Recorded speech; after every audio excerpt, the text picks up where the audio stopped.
PowerPoint သင်ခန်းစာ2ကိုလေ့လာကြရအောင်အကယ်၍သင်ခန်းစာ1ကိုမလေ့လာသေးလို့ရှိရင်ဦးဇင်းရဲ့အရှင်သူစိတ်တာဆိုတဲ့အကောင့်ကို Facebook မှာရှားပြီးတော့လေ့လာနိုင်ပါတယ်ခုဒီ PowerPoint ကိုဦးဇင်းတို့ဒီ desktop ကိုတင်ထားမယ်ပေါ့နော် icon ဖြစ်တင်ထားပါမယ်အဲ့လို icon ဖြစ်တင်ထားဖို့တော့ဒီမှာဒီ search bar မှာဦးဇင်းတို့ PowerPoint လို့ရိုက်ရှာလိုက်ပါမယ် POWER ဒီမှာဆိုရင်အပေါ်မှာ PowerPoint 2013ဆိုတာပေါ်နေပေါ့နော်ဒါကိုတန်းမဖွင့်တော့ဘဲနဲ့ဦးဇင်းတို့ right click နှိပ်လိုက်ပါမယ်ဒီ open file location ဆိုတာကိုဖွင့်လိုက်ပါမယ်ဒါဆိုရင်ဒီမှာပေါ်လာပြီပေါ့နော်ဒီထဲမှာဦးဇင်းတို့ရှာမယ်ရှာလိုက်ခါမှာဦးဇင်းတို့ဒီမှာ PowerPoint 2013ဆိုတာဒီမှာ PowerPoint ကိုတွေ့ပေါ့နော်အဲ့ PowerPoint ကိုဦးဇင်းတို့တစ်ခါ right click ထပ်နှိပ်လိုက်ပါမယ်ခုလိုမျိုးထပ်ပေါ်လာပေါ့နော်ထပ်ပေါ်လာအပေါ်မှာ set to ဆိုတာရှိတယ်ပေါ့နော် set to ကနေပေါ့ဦးဇင်းတို့ဒီမှာ desktop တွေကိုဒါသွားမှာပေါ့နော်အဲ့မှာ set to ကနေ desktop ပေါ့နော်အစစ်စစ်အဲ့ desktop ထဲမှာဦးဇင်းတို့ check လိုက်ပါမယ်ဒါဆိုဦးဇင်းတို့ဒီမှာ desktop ပေါ်မှာ PowerPoint 2013ဆိုလဲဦးဇင်းတို့ဒီမှာ shortcut အဖြစ်ဒီမှာပေါ်ပါပြီပေါ့နော်ဒါဆိုဒီကနေအမြန် clip လို့ဖွင့်လို့ရပါပြီအခြား shortcut လုပ်ချင်လို့ဒီနည်းတိုင်းပဲလုပ်ရမှာဖြစ်ပါတယ်ဦးဇင်းတို့ဒီမှာဖွင့်ပြီပေါ့နော်ဒါဆိုမှပေါ်လာပြီ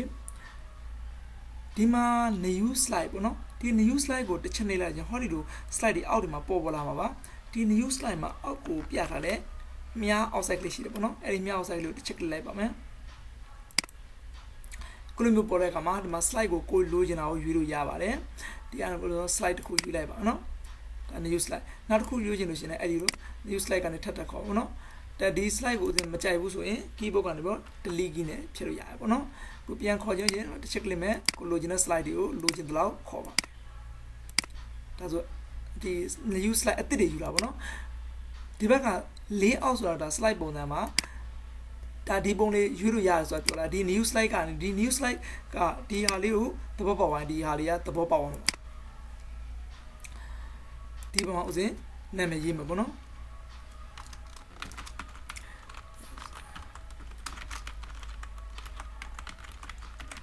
စင်သူစိတ်တော်လို့ဦးစင်ရေးလိုက်ပါမယ်ဒီအောက်မှာဦးစင်လို့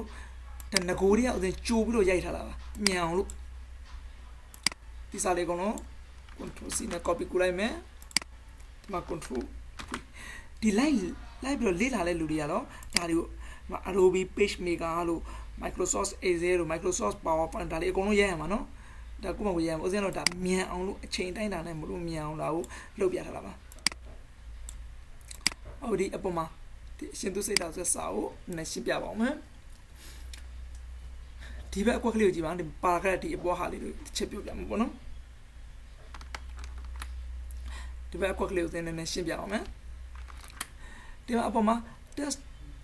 test direction မှာအပေါ်ဆုံးမှာဆို horizontal ဆိုတာပုံမှန်ပေါ့နော်အကယ်၍ဒီမှာဆိုစာအပေါ်အောက်ပြောင်းခြင်းဒီမှာအပေါ်အောက်ပြောင်းမယ်စာတွေကိုရွှေ့ခြင်းနဲ့ပုံရွှေ့မယ်ပေါ့နော်ဒါတွေကကျွန်တော်ဒီမှာလုပ်လို့ရတယ်ဒီ more option ကနေပြီးတော့ကိုလုပ်ချင်တဲ့ပုံစံတွေကိုဒီမှာတွားပြီးလို့ရွေးလို့လည်းရပါတယ်ဒါဆိုရင်ဒီအပေါ်က test direction ပေါ့နော်စာရဲ့ဥတီဘက်ကိုသဘောပေါက်လာပါပြီခုတခါ alignment test ပေါ့နော် alignment test ဆိုတာဒီစာတွေအပေါ်ကကျင်ဒီမှာ toss ကိုရေးလိုက်လို့ပေါ့နော်ဒီ alignment test တွေဝင်ပြီးအလဲသွားခြင်းလို့ကျင်ဒီမှာ middle ကိုယူလိုက်ပေါ့ဒါစာအလဲရောက်ပါပြီဒီ alignment test ကိုထပ်လို့ပေါ့နော်ဒီစင်ဒီအပေါ်ဟာလေးကိုပဲလုံတာနော်ဒီ alignment test ကိုဝင်မယ်ဟိုအောက်ခြေမှာသွားရင်မှာ bottom ပေါ့နော်အောက်ခြေရောက်ပါပြီဒါ middle ပဲထားပေါ့နော်အလဲဒါဦးဇင်းတို့ကြုံကျင်လို့ရှိရင်ဒီကနေလည်းဦးဇင်းတို့ဆွဲပြီးကြုံလို့ရပါတယ်ကိုဒီမှာကြုံကျင်လို့ရှိရင်ကြုံကျင်တော့လေးကြုံပေါ့နော်ကိုရွှေ့ကျင်လို့ရှိရင်ဒီအောက်ကကိုနည်းနည်းလေးကြည့်ကျင်လို့ရှိရင်ဒါနည်းနည်းလေးချက်လိုက်ပေါ့နော်ဒီအောက်မှာမြားလေးရှိတယ်တစ်ချက်ကြည့်လိုက်မယ်အဲ့ဒီမြားလေးကဦးဇင်းအပေါင်းနှုတ်လေးရှိတယ်အဲ့ဒါနဲ့ဦးဇင်းတို့ဒီမြင်ကွင်းကိုအကျဲလုပ်လို့ရပါတယ်ဒီဟာလေးဦးဇင်းဖိပြီးတော့ဒီဘက်ကိုဆွဲကြည့်မယ်နော်ကျင်းသွားပြီပြန်ကျဲသွားပြီပြန်ကျင်းသွားပြီနော်ဖြစ်ဆိုင်ပြင်ဒီဘက်ကလေးတစ်ချက်နေလဲနော်ဒါဆိုဖြစ်ဆိုင်ဖြစ်သွားတယ်ဒါဆိုရင်ဒီဖြစ်ဆိုင်ဓာတ်လေးလောက်ထားရဲ့ဒီဘောကဒီ alignment ခေါ်တာလေးကိုသဘောပေါက်သွားတာကိုတစ်ခါဒီမှာဒီဘက်အကွက်ကပေါ့နော်ဒီဘက်အကွက်မှာဆိုရင်ဒီမှာဒါ paste လောက်တာ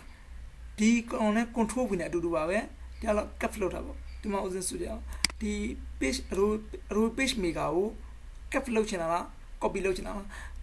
cut လောက်ချင်လို့ချင်းဒီမှာကတ်ကြီးကိုညှက်လိုက်ပေါ့နော် copy လုပ်ချင်တယ်မှာ copy တစ်ချက်နေလိုက်ပေါ့ဒါ control C နဲ့အတူတူပါပဲ copy တစ်ချက်လုပ်လိုက်မယ် slide 2တဲ့ကိုသွားမယ် slide 2ရဲ့ဒီမှာအပေါ်မှာဥစဉ် control V နဲ့လုပ်လိုက်တယ် keyboard ကနေ control V เนาะနောက်တစ်ခါဒီနောက်တစ်ကြောင်း tab လို့ဥစဉ်တော့ slide 1တဲ့ကဒီမှာဒါ slide 3ဖြစ်တော့ဒါကိုအပေါ်ဆုံးရောက်ချင်တယ်မှာအပေါ်ဆုံးပြန်တင်လို့ရတယ်ဒီ slide တွေကိုလည်းရွှေ့လို့ရတယ်เนาะဥစဉ်ကတော့ slide 4မှာရွှေ့တာမှာဒီမှာ slide 1တဲ့ကိုပြန်ဆိုရင်ဒီမှာ slide 1ပြန်ယူเนาะခုနကဒီမှာ Microsoft Excel ဥစဉ်တော့ဒီမှာ select ပြလိုက်မယ်ဒီမှာဥစဉ်တော့ copy နဲ့ယူလိုက်မယ် copy ဒီမှာ slide ဒီ3နဲ့2ကိုနေရာချင်းချင်းအပေါ်ချိန်လိုက်ပါเนาะ slide 3တဲ့မှာဥစဉ်တော့ဒီမှာ account တွေမှာ paste လုပ်လိုက်မယ်ဒီဘက်က paste ဆိုတော့နှိပ်ချလိုက်မယ် keyboard ကနေ control V ဆိုရင်လည်းဒါရတယ်ပေါ့เนาะ Microsoft Excel နောက်တစ်ခါဒီဘက်သွားလိုက်မယ် Microsoft Powerpoint ကိုဒီမှာ select ပြလိုက်မယ် select ပြီးတော့ဒီမှာ copy ယူလိုက်မယ် keyboard က control C နဲ့ရတယ်ဒီမှာအပေါ်ဆုံးမှာ cursor ချမယ် keyboard ကနေ control V နဲ့ရတယ်ပေါ့เนาะဒါဆိုကျွန်တော်ဒီမှာဒါလေးကိုကျွန်တော်ရေးပြလိုက်ပေါ့เนาะဒီ slide တွေကိုလည်းအပေါ်အောက်ရွှေ့လို့ရတယ်ဒါဆိုဒီဘက်ကအချမ်းကိုသဘောပေါက်သွားလောက်ပါပြီ cap လုပ်ချင်လို့ရှိရင်တော့ keyboard ကလွယ်လွယ် shortcut သုံးမယ်ဆိုတော့ control 8ပါ copy ကိုချင်လို့ရှိရင်တော့ control C ပေါ့ paste လုပ်တာက control V ပါဒါဆိုဒီကွက်ကလည်းသဘောပေါက်သွားလောက်ပါပြီဒီ new slide ယူတာကိုလည်းသဘောပေါက်သွားလောက်ပါပြီခုတစ်ခါဒီဘက်ကဒီ alignment လေးယူတာလေးကိုဦးဇင်းတို့သဘောပေါက်သွားလောက်ပဲเนาะဒီဘက်က alignment မှာဦးဇင်းဒီဘက်ကတစ်ချမ်းကိုသဘောပေါက်သွားလောက်တယ်အရင်ရှင်းပြပြီးပေါ့เนาะဒီဘက်ကစာလေးကိုအပေါ်ဆောင်းလာလေးပါဒါစာရဲ့ဥတီပတွေကိုရှင်းပြပြီးတဲ့အတွက်ဒီဘက်ကဟောဦးဇင်းထပ်ရှင်းပြပါတာ paragraph ပေါ့เนาะဒီ paragraph ကိုအရင်ဆုံး select ပြလိုက်ပါမယ် select ပြီးဒီမှာတစ်ချက်ကြည့်ပါဒီဘက်မှာဆိုဒါဒီဘက်ဟာလေးကိုဆိုဒီဘက်မှာသူအညီလေးပြတာလေအညီပြတာတော့ဒီဟာလို့တစ်ချက်လိုက်ချင်းဒီဘက်မှာသူဒီသင်္ကေတဒီဘက်မှာညီမယ်ဆိုတဲ့သင်္ကေတဒီမှာချက်လိုက်မယ်ဒီဘက်ရောက်ရနော်ဒီဘက်ကိုပြန်ညီချင်းဒီဘက်မှာသင်္ကေတလေးရှိတယ်ဒီသင်္ကေတလေးဒီဘက်ကလေးကိုသူကညီပြထားတယ်ဒီဘက်ကမညီဘူးပေါ့နော်ဒီဘက်ဒီညီတယ်ဒီဘက်ကမညီဘူးဒီသင်္ကေတလေးကြည့်နော်အဲ့လိုနှိမ့်လိုက်ချင်းအဲ့ဒီဟာနဲ့အတူတူပဲစာတွေကဒီကောင်ညီလိုက်ချင်းဒီဘက်မှာညီမယ်ဒီဘက်မှာမညီတော့ဒီမှာချက်ကလစ်ပြမယ်ဟုတ်ပြီနော်အလေကောင်သွားချင်းဒီမှာ middle ပေါ့အလေဒါဒီစာရီလာတဘောနော်ဒီအပေါ်မှာကစာတာ bullet တက်တာ bullet တက်ဆိုဒီမှာဒီရှင်းမှာဆိုလို့ရှင်ဒီမှာခရီးဘူးနော်ဟာမို့လေးလို့ချင်းဒီမှာ bullet ကိုခရီးဘူးနော်တက်လိုက်တယ်ပေါ့နော်အကဲစာရီအညီထားချင်းဒီလိုလေးညီပြီးတော့ခရီးဘူးတက်လိုက်ပေါ့ဒီမှာ bullet တွေမှာလည်းဒီမှာမျိုးစုံမှာကိုတက်ချင်တဲ့ပုံစံကိုရွေးတက်လို့ရပါတယ်ကိုမတက်ချင်ဘူးဆိုရင်ဒီမှာ bullet မှာကျွန်တော်ဒီမှာ name ဆိုတာရှိအဲ့ name ကိုနေလိုက်တာဘာမှမတက်တော့ဘူးခုတစ်ခါ bullet ပဲဒီဘက်မှာ number နော် number ဆိုဒီရှင်း number တက်တာပေါ့ဒီမှာတစ်ချက်လိုက်နော်နံပါတ်ကိုဘလို့တက်ချင်တယ်1 2 3တက်ချင်1 2 3ရေးလိုက်ပေါ့ဒီမှာ1 2 3သူက auto တက်ပြီးသွားတယ်ဒီစာတွေကိုဒီဘက်ကိုရွှေ့ချင်တာလားဒီဘက်ကိုရွှေ့ချင်တာဒီဘက်မှာနှစ်ခုရှိတယ်နော်သူကဒီ Microsoft ရဲ့သဘောတရားဒီအယုတ်ကလေးကိုကြည့်ပြီးလိုက်လုပ်လို့ရတယ်အင်္ဂလိပ်စာတက်စရာမလိုတရားအယုတ်ကလေးသူ့သဘောတရားတွေအယုတ်ကလေးမှာပါပြီးသားဒီမှာသင်္ကေတလေးကဒီဘက်ကိုရွှေ့ပါနော်ဒီဘက်ကိုပြန်ရွှေ့ချင်ဒီမှာကြည့်လိုက်ပါမြားလေးကဒီဘက်ကလေးကိုသွားရွှေ့ပြတယ်ဒီမြားကဒီဘက်ကလေးရွှေ့ပြတယ်ဒီမြားကဒီဘက်ကိုရွှေ့ချင်ဒါဒီဘက်ကိုတိုးလာပေါ့နော်ဒီဘက်ကိုတိုးချင်းဒီဘက်မှာလို့ပေါ့နော်ဒီမှာဥစဉ်ပြန်တော့အဲ့မှာတစ်ချက်ကလေးပြတယ်ဒီဘက်ကိုရွှေ့ရနော်ဒီဘက်ကိုတစ်ခါရွှေ့ပြတယ်ဟုတ်ပြီဒါရွှေ့တာပါနော်ဒီမှာစာချက်ဒါအပေါ်အောက်ကိုကျဲတာဒီမြားလေးကအပေါ်လည်းထိုးပြတာလေအောက်ကိုလည်းထိုးပြတာအပေါ်အောက်ကျဲတာပေါ့အဲ့ဆိုအဲ့ဒီကနေပြောစလို့အပေါ်အောက်ကိုတစ်ချက်လိုက်မယ်ကိုကျဲကျင်တာပေါ့နော်အမစီတို့ကျဲမလားကိုကျဲကျင်တော့အပေါ်အောက်ကအကွာဝေးတွေကိုကြိုက်တယ်လို့ကျဲလို့ရတယ်ဟုတ်ပြီနော်ဒါဆိုရင်ဟောဒီ paragraph ဆိုတဲ့တစ်ခွက်လုံးသဘောပေါက်သွားပါပြီ paragraph တစ်ပတ်အကွက်လည်းသဘောပေါက်သွားပြီဒီဘက်က3ခွက်ကိုလည်းသဘောပေါက်သွားပြီပေါ့နော်ဒါဆိုရင်ဦးဇင်းတို့ဒီဘက်က file အကွက်ကိုထပ်ပြီးရှင်းပြပါမယ် file ဆိုတာကတော့တကယ်တော့စလုံးရှာတာပါဒီ file မှာစလုံးရှာမယ်ဆိုတော့ဦးဇင်းတို့ဒီစလုံးတွေဒီမှာတော့နည်းနည်းလေးပေါ့နော်အကိအများကြီးရှာမယ်ဆိုလို့ရှိရင်တလုံးချင်းရှာဖို့ခက်တယ်ဒီ Microsoft ဆိုလို့ရှိရင်ဒီကွက်ဒီမှာလည်းပါဒီမှာလည်းပါ Microsoft တွေပါနော်အဲ့ Microsoft တွေအများကြီးရှာဖို့တော့ခက်သွားတယ်ခက်သွားတယ်ပဲကျွန်တော်အမြန်ရှာကြရှင်တော့ဟောမှာဒီ file ဆိုတဲ့ကွက်ကလေးဒီမှာရှိနော်မှန်ဘလူးပုံစံမျိုးလေးအပေါ်မှာကြည့်လိုက်မယ်ဒီမှာ file ဆိုတာရှိတယ် find file ရှာဖွေလားဟုတ်ပြီ file ကိုချက်ကလေးလိုက်မယ်ဒါဆိုခုလိုပေါက်ကလေးပေါ်လာကိုရှာချင်တဲ့စလုံးကိုဒီအတွင်းလေးထဲမှာကိုယ်ရိုက်ထည့်ပေါ့ Microsoft ကြာရင် MICROSOFT Microsoft ပေါ့နော်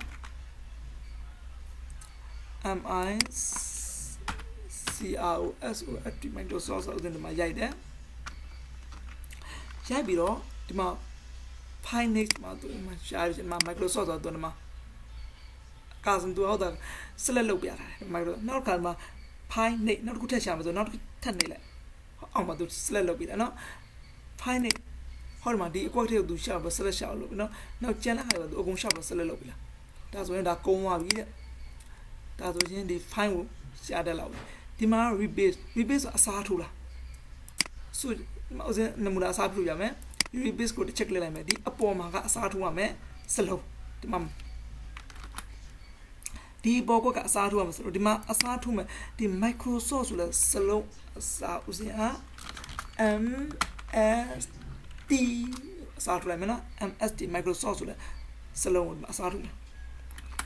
အပေါ်ကမှာ Microsoft အောက်မှာပြောင်းမယ်စကလုံးအစားထိုးမယ်ထို့ပြန်မှာ File Name ကိုရှာရမယ်ဒီမှာတွေ့ပါပြီအောက်မှာသူ select ပေးထားတယ်နော် Microsoft သူအဲ့မှာဥစဉ်တော့မှာအစားရမှာ replace ဆိုရှိတယ်အဲ့ဒီ replace ကိုတစ်ချက်နေလိုက်မယ်ဟောအပေါ်မှာ number 2ဆိုလာတယ်ကြည့်ပါလားပါကို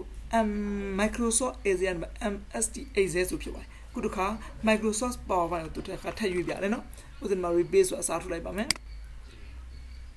ဒီမှာအပေါ်မှာဆိုရင်ဒီ Microsoft Powerpoint မှာ MST Powerpoint လို့ဖြစ်နော်အကုန်လုံးအစားထိုးခြင်းဒီမှာကြည့်ပါ rebase all ဆိုတာရှိပါလေအကုန်လုံးအစားထိုးမှာ okay အဲ့တော့ဒီဘက်ကဟာလေးပဲအကုန်လုံး Microsoft လေးစားသူအကုန်လုံးအစားထိုးပါနော် Microsoft Excel ဆိုမှာ MST Excel ဖြစ်ပါတယ်ဒီမှာ Microsoft Powerpoint ဆို MST Powerpoint ဖြစ်ပါနော်တခါခုက MST ကိုပြန်လို့ Microsoft ပြန်အစားထိုးခြင်းတယ်ပေါ့နော်အစားထိုးခြင်းအပေါ်က Microsoft ကိုလေးကိုအပေါ်မှာဒီကောင် control C နဲ့ copy ထားမယ်နော်အောက်မှာအဲ့ကတော့ control V နဲ့ပြန်လုပ်လိုက်မယ်အပေါ်မှာစားထိုးခြင်းနဲ့စလုံးပေါ့နော် MST ဒါဆိုရင်အပေါ်ကွက်ဒီ MST အောက်ကွက်ဒီ Microsoft အဲ့ဆို MST ဆိုတဲ့စလုံးလေးကိုတော့ Microsoft အဖြစ်ပြန်စားထိုးမှာဟုတ်ပြီမှာ rebase all တစ်ချက်နေလိုက်ပါမယ်ဒါဆိုရင်အကုန်လုံးကိုသူစားထိုးပြီးပါလိမ့်မယ်တစ်ချက်တဲ့အမြန်ပေါ့နော်ဒါဆိုရင်မှာ Microsoft Excel Microsoft PowerPoint အကုန်လုံး MST ကိုသူ Microsoft ရဲ့အစားထိုးပြီးသွားပြီပေါ့နော်ဒါဆိုရင် rebase ပေါ်ဒီမှာမြားလေးဒီမြားလေးကဒါ select လောက်တာပေါ့နော် select တင်တယ်ဒီမှာတစ်ချက်ကလေးလိုက်ပါမယ်ဥစဉ်တော့ဒီမှာဒီ number 1ကိုရွေးထားမယ်ရွေးထားပြီးဒီမှာမြားလေးကိုတစ်ချက်ကလေးလိုက်ခြင်းဒီမှာအပေါ်မှာ select all ဒီကောင် select လုပ်လိုက်ခြင်းဒီအရှင်သူစိတ်တာဆိုတာဟာအောက်က number တွေနဲ့ဟာတွေရောအကုန်လုံးကိုသူ select နှစ် select ကိုနှစ်ကွက်စလုံးလုပ်ပြီးချက်ကလိုက်မယ်နော်ဟာမနှစ်ကွက်ဖြစ်သွား select ကွက် select ကွက်နှစ်ကွက်နော်ဒါပြန်လို့နောက်ခါမှာ select object ပေါ့နော်ဒါတစ်ခုချင်းကိုဒါမြားနဲ့ဒီ select object ဆိုတော့ဒီဟာဆိုလို့ like တစ်ခုချင်းပြန်လို့ select ရမှာပေါ့နော်ဒါကိုဒီမှာ select ချင်တဲ့ဟာကိုဒီမှာပြန်လို့လုပ်တာပေါ့နော်ဒါပုံမှန်တိုင်းထားတဲ့ဟာ select object တခါဒီမှာပြန်ဝင်ပေါ့နော်ဒီမှာဆိုရင် selection pan ဆိုရင်ဒီမှာ pan လေးအဖြစ်ထပ်ပြီးတော့ဒီဘက်မှာအကွက်ကလေးတစ်ခုနဲ့တည်တာပေါ့မှာနေပြောင်းနော်ဟောဒီမှာအကွက်ကလေးတစ်ခုနဲ့ပေါ့လေဒီမှာဆိုရင် sub 2နဲ့ title 1 title 1ဆိုတော့ဒီအရှင်သူစိတ်တာဆိုတာဒါ title 1ဒါအပေါ်နဲ့အောက်ပြောင်းပြန်ဖြစ်တာပေါ့နော်ဒါအပေါ်အောက်ကိုပြန်ပြီးတော့တင်လို့ရတယ်နော်ဒါအပေါ်အောက်ရွှေ့လို့ရကိုရွှေ့ချင်လို့ရှိပေါ့ဒါအပေါ်တင်ရင်လည်းတင်ပေါ့နော်ဒါကိုမကိုအပေါ်အောက်ကိုကြိုက်တယ်လို့ရွှေ့ရတယ်ဒီမှာ title 1ဆိုတာဒီအရှင်သူစိတ်တာဒါ title 1ပေါ့နော်ဒီ title 1ကိုမပေါ်ချင်းဆိုဟိုမှာမျက်လုံးလေးရှိတယ်အဲ့ဒီမျက်လုံးလေးကိုတစ်ချက်ကလစ်ပြီးတော့ပိတ်လို့ရတယ်ပိတ်သွားရင်နော်ပြန်ပေါ်ချင်းပြန်မျက်လုံးလေးဖွင့်လိုက်ဒီအောက်ကစောင်းမပေါ်ချင်းအောက်မှာမျက်လုံးလေးတစ်လုံးရှိတယ်အဲ့ဒီမျက်လုံးလေးကိုတစ်ချက်ကလစ်ပြီးတော့ပိတ်လိုက်ရတယ်ပိတ်သွားရင်နော်ပြန်ဖွင့်လိုက်ဒါဆိုရင်ဦးဇင်းတို့ဒီဘက်ကဒါတော်တော်လောက်တာပေါ့နော်ဒါဆိုဒီ file ကိုဦးဇင်းတို့စေ့ကျင်တယ်ဒီမှာအပေါ်မှာ file ရှိ home မှာပေးမှာ file ရှိတယ်ပေါ့နော်ဒါဒီဘက်ချမ်းဒါအကုန်ကုန်သွားပြီဒါနည်းနည်းပါးပါးတော့ကြံသေးတယ်အဲ့ဒါတွေဦးဇင်းတို့နောက်မှပြန်ရှင်းပြမှာပေါ့နော် file ကိုဝင်မယ်sys ကိုသွားပေါ့နော်ဒီမှာအရင် sys app ကိုဘယ်မှာသိနေတာလဲဒီ document တွေမှာသိရင် document ပေါ့နော်အဲ့ဒါဦးဇင်းတို့ sys app ထဲမှာဒါသူကငကိုတည်းရွေးပေးတာပေါ့နော်အရှင်သူစိတ်တာဆိုတော့ဒါ ppth file ဖြစ်သူရွေးထားတယ်ပေါ့နော်ကွာပဲ file ရွေးကြတယ်ဒီမှာ file ရွေးကြတဲ့ပုံစံအများကြီးပါပဲဒီသူ့နိုင်လေးပဲဦးဇင်းတို့ထားလိုက်ပါမယ်သူပေးထားတိုင်းပဲဒီမှာဦးဇင်းတို့ save လုပ်လိုက်ပါပေါ့နော် save ဒါဆိုရင်ဒါဦးဇင်းတို့ save ဖြစ်သွားပါပြီဒါကိုပိတ်လိုက်လို့ရတယ်ပြန်ဖွင့်ညွှန်ခြင်းဦးဇင်းတို့ဒီပေါ့နော် document ထဲမှာဆိုရင် document မှာခုနကသူပေးထားဆိုင်ရှင်ဒီမှာအရှင်သူစိတ်တာဆိုတော့ define လေးပါဒါလေးကို check လေးပြီးတော့ဖွင့်လိုက်ချင်တာခုနကဦးဇင်းတို့တင်ထားနေအောင်တော့ပြန်ရောက်ပြီပေါ့နော်ဒါဆိုရင်သင်ခန်းစာနှစ်ကိုသဘောပေါက်တော့လောက်ပါပြီလိုက်လုပ်ကြည့်ပါလိုက်လုပ်ကြည့်လို့ရှိရင်အဆင်ပြေပါလိမ့်မယ်နောက်စက်ကသင်မဲ့သင်ခန်းစာလို့လည်းဒီဦးဇင်းရဲ့အရှင်သူစိတ်တာဆိုလည်း Facebook ကောင်မှာလာရောက်လေ့လာလို့ရပါတယ်